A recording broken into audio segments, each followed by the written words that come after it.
कहानी शुरू होती है ग्रीस के एक अस्पताल में। 10 साल के माइकल मॉर्बियस अपने सरोगेट भाई लूसियन का स्वागत करता है, जिसे वह अनजाने में मिलो का नाम देता है। यह अपनी खून की बीमारी से जूझ रहा होता है और सामान्य होने की इच्छा से बंधा हुआ है। इसके सहायक पिता और अस्पताल के डायरेक्टर निकोलस मॉर्बियस के लिए न्यूयॉर्क में मेडिकल स्कूल में जाने की व्यवस्था करते हैं, जबकि यह मिलो की देखभाल करने की कोशिश करता है। फिर 25 साल बाद मॉर्बियस ने नकली खून के साथ अपने काम के लिए सभी को नोबेल पुरस्कार देने से इनकार कर देता है। फिर इसकी पार्टनर गर्लफ्रेंड बैनक्रॉफ्ट को पता चलता है कि मॉर्बियस बिना किसी को जाने ही कोस्टा रिका के दर्जनों वैम्पायर चमगादड़ों को पकड़ लिया है, ताकि अपनी बीमारी को ठीक करने के लिए इसकी जीन को अपने जीन से अलग कर सके।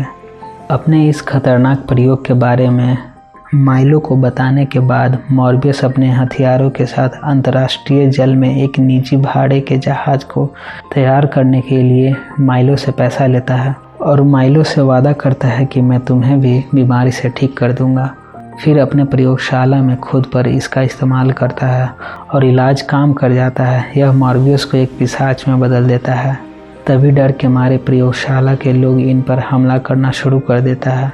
मॉर्बियस सभी प्रयोगशाला के लोगों को मार डालता है, पर अपनी गर्लफ्रेंड को नहीं मारता है। जब एक मॉर्बियस का नकली खून कम हो जाता है तो यह अपने होश में आ जाता है। फिर डरा हुआ मॉर्बियस अधिकारियों से संपर्क न करने के लिए और यहाँ से भागकर जहाज पर कूदने से पहले अपने प्रयोगशाला के सभी सीसीटीवी फुटेज को मिटा देता है। मॉर्बियस न्यूयॉर्क लौटता है और देखता है कि अब इसके पास बहुत शक्ति, गति और इकोलोकेशन है। इसके पिशाच चमगादड़ इसे अपने में से एक ही जैसा मानते हैं।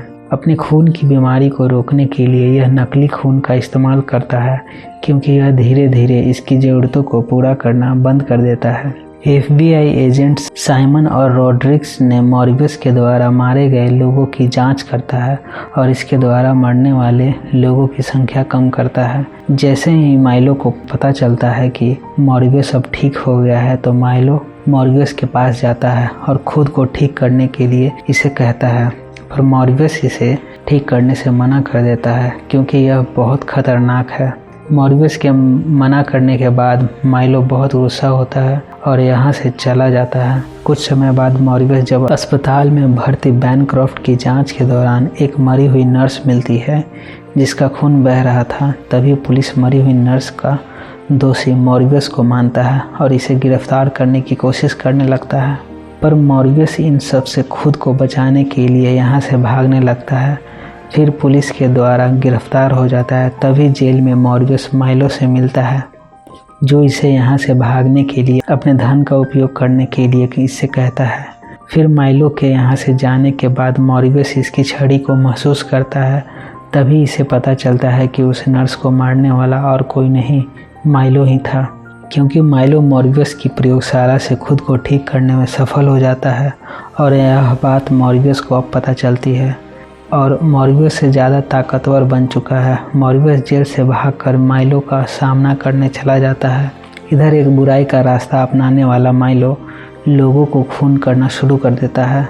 अपने भाई माइलो से मॉर्बियस खूब लड़ाई करता है। दोनों में दमदार लड़ाई शुरू हो जाती है। फिर मॉर्बियस यहाँ से भाग जाता है। यहाँ से भागने के बाद बैनक्रॉफ्ट से मिलता है और इसे समझाता है कि माइलो एक नई प्रयोगशाला खोज रहा है और माइलो को रोकने के लिए कुछ करना होगा, और माइलो मरने से पहले पिशाचों के खिलाफ एक एंटीबॉडी विकसित करके इसे खुद पर इस्तेमाल करने की कोशिश कर रहा है, क्योंकि यह अपने खून के बहाव को रोकने में असफल हो जाएगा। फिर स्ट्राउड और रॉड्रिक्स मिलो के हमलों में से एक का फुटेज ढूंढते हैं और मॉर्बियस के पिशाच बनने पर विश्वास करते हैं और फैलाने के लिए इसे मीडिया में जारी करता है।